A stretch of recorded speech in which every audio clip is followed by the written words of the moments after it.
hürmet etken hem milletimizge is salgan bugungi kunda janotarlarımız evetimi dirsirek. Men şunanda patriot olarak mana şularni aytasi kela, mana har birimizning eyinde Qur'on kitobi bor. Hem ikinci kitap ol bizning tarix kitobi yatirga tiyishgina tugul, ana bizning bolalar bilirga tiyish.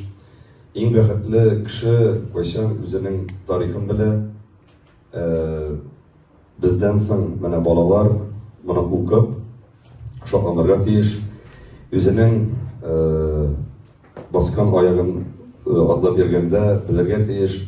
Bu yerda bizning tabiiy bobolarimiz iz qoldirgan ko'p ter, ko'p kuch to'kkanlar, ko'p mas'uliyat uzdirganlar o'zi bizning millatni saqlash uchun.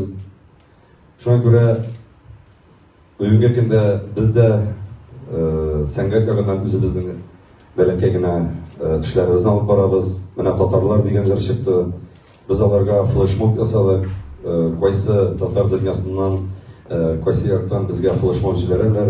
Biz biletlar beramiz, hatto borib boshqa konsert qo'yamiz. Orenburg, Moskva, Saratov, Ulan, Samarqand büyük ko'p yerlardan bizga yosh bolalar maktabda tatar milliy kiyimlarini kiyib bizga flashmob yasab beradilar. Ey tatarlar deb itugan tilini jilab beradilar. Biz ularni bugungi kunda internet shilterlarini qo'yamiz, chunki bugungi kunda biz endi internet shilterlari bilan yashaymiz deb aytasi kela. Ana bitimde piramida zalında biz uyushtirdik konsert. Konsertning o'zagi shunday edi. Bayram konsertiga tugul kim tatar milliy kiyimdan kiyinib kela uyushtiramiz konkurs, biz ularga hammasini de biletlar beramiz deb. Hem 4 saatlik konsertda biz endi bu milliy kiyimlerden kelgan tomoshachi 100 dan ortiq edi. Biz endi butunlay kelmaslar deb o'ylagan edik, chunki hozir ul modaga kirib bek og'ir bizning uchun. Üstünde selam birim karim deme. Üstünde sevgilimden bir gelim. Dilim saklı benim aşarılıktan. Kimsin nişa oyalmışa tatarlıktan. Gururladım. Yaşım içinde tatar bulup benim anlıkım kaçırır kalkır bular. Bir şey çırır salanmanlar günerimde. Oyluyum silim şırdat yaşım üstlerimde.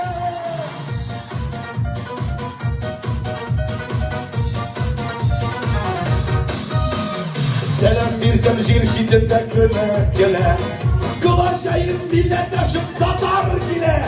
Sileşip kiş duyalmıyoruz der güreştek. Şancağına siz alıştak kul giriştek. Gururlanır. Yaşım şirda tatar bulup inimanlık kadrını kokun bular. Bir şey çırırsa bunlar gün evimde.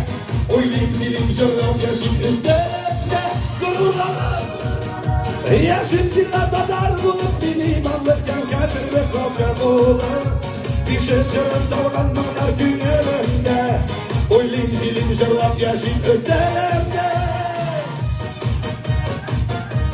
Bu eseri Hüsnü kesilde yazılan yaşlar dünyasının için. Bizde yalı kardeşliği, yollar bir kardeş. Sadık halkım imamım kem tuğan dilim. Üstünde selam birim başlıyken o gazine zatlı korku bulur. Bir şey çırır savunmalar üzerinde jırlap yaşım sizin. Oynayın zilim jırlap yaşım üstlerinde. Ben şimdi rakçar gelecekte başarım senin uğrun alır da böyle.